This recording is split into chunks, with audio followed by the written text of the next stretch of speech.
South Indian চলচ্চিত্রের তারকা junior এনটিআরকে তো আপনারা সকলেই খুবই ভালো করে চিনেন। যদিও এই তারকা তার অভিনয় গুণে তার দর্শকদের কাছে আলোচনায় থাকেন সর্বদাই। By the way, south Indian চলচ্চিত্রে এই তারকাকে আগামী দিনে বলিউডে ওয়াই টু চলচ্চিত্রে দেখা যাবে। তাই তো বলাই বাহুল্য যে বর্তমানে তার এই চলচ্চিত্রটি রয়েছে মুক্তির অপেক্ষাতে।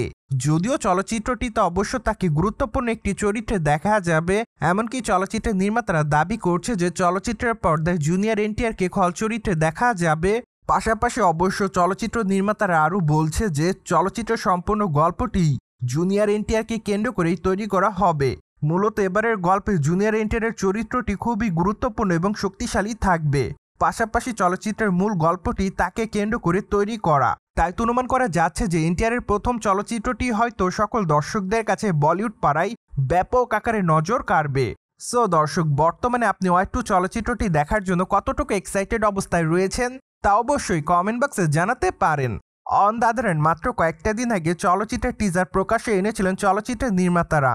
যদিও চলচ্চিত্রের টিজারটিতে জুনিয়র এনটিআরের লুক তার দর্শকদের কাছে ব্যাপক আকারে নজর কাড়ে।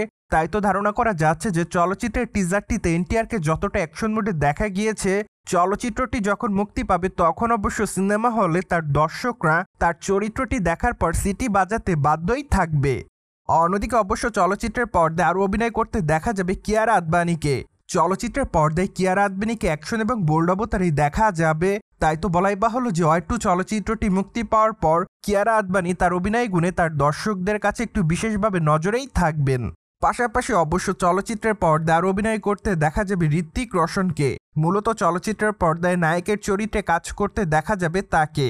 তাই তো বর্তমানে তার সকল দর্শকরা ওয়াই টু চলচ্চিত্রে তার পারফরমেন্স দেখার জন্য রয়েছে অপেক্ষাতে। পাশাপাশি চলচ্চিত্রের পর্দায় এনটিআর এবং ঋত্বিক রোশনের অ্যাকশন দৃশ্যগুলো দেখার জন্য অপেক্ষাতে তাদের সকল দর্শকরা।